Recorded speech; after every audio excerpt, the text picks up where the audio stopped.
శ్రీ మాత్రే నమః. బీరకాయ కూర ఆరోగ్యంగా చేద్దాం. ఈరోజు బీరకాయ కట్ చేసుకునేటప్పుడు తప్పకుండా చేదు చూసుకోవాలి. బీరకాయలన్నీ కోసి పెట్టుకున్నాక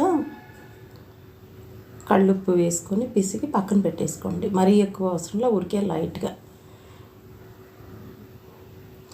బీరకాయ ఆల్రెడీ ఏదు వాసన అంటారు. లైట్గా బీరకాయ, సొరకాయ, పొట్లకాయ ఇవి ఒక రకమైన పసరు వాసన ఉంటాయి కదా. అందరూ ఇష్టపడరు ఈ కూరలు. అందుకే చాలామంది అందరూ ఇష్టపడే విధంగా చేయాలి మన ఇంట్లో అంటే 1-2 ఫాలో అయితే ఈ కాయగూరలు అందరూ ఇష్టంగా తింటారు. డైరెక్ట్గా అన్ని కూరల్లాగా మామూలుగా వేసేస్తే ఆ స్మెల్ పోదు. అందుకే ఇష్టపడరు తినడానికి.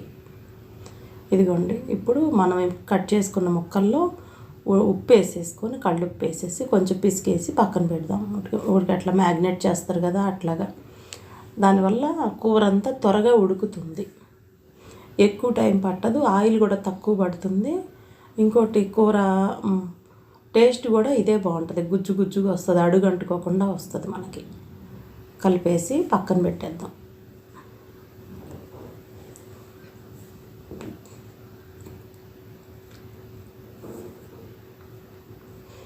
ఇప్పుడు బీరకాయ కూరకి వీలున్నంత వరకు నువ్వుల నూనె వాడుకుంటా మంచిది. అవకాశం లేదు కదా, లేనప్పుడు ఏదైనా నూనె వాడుకున్న నువ్వుల పొడి, వేయించి పెట్టుకున్న నువ్వుల పొడి ఉంచుకోండి. అది కొంచెం చల్లుకోండి. ఈ కూరలో రుచి మొత్తం మారిపోద్ది. చాలా ఇష్టంగా తింటారు. బీరకాయ ఉడుకుతున్నంతసేపు కూడా ఇల్లంతా బీరకాయ స్మెల్ వస్తుంది. బీరకాయ ఉడుకుతుంటే మంచి వాసన వస్తుంది ఇంట్లో. నువ్వుల పొడి యాడ్ అయితేనే బాగుంటుంది. ఆ ఏదు వాసన లాంటివి అవన్నీ పోతాయి. ఈ ఉల్లిపాయ కూడా ఎక్కువ వేగాల్సిన పని లేదు, ఊరికే అట్లా వేసేస్తే చాలు. ఈ మనం కలిపి పెట్టుకున్నాం కదా ఉప్పుతోని, ఈ బీరకాయని దీంట్లో వేసేసేయాలి పోపులో.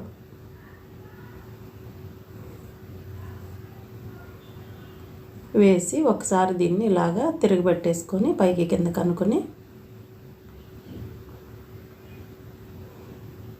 చిన్న బెల్లం ముక్క, బెల్లమైనా పంచదార అయినా పర్వాలా, ఇవి వేయడం వల్ల ఆ పసర వాసన లాంటిది రాకుండా ఇంట్లో అందరూ ఇష్టంగా తింటారు. ఈ బెల్లం పడలేదంటే చాలా వరకు ఆ స్మెల్ పోదు. బీరకాయలో ఒక రకమైన స్మెల్ ఉంటుంది కదా, అంత ఇష్టంగా అనిపించదు బీరకాయ తినేవాళ్ళకు కూడా. ఆ బెల్లం ముక్క వేయడం వల్ల చాలా బాగుంటుంది. ఈ బీరకాయలో బెల్లం ముక్క, కారం వేసి మూత పెట్టేసేయండి. 10 నిమిషాలు, 8 నిమిషాలు.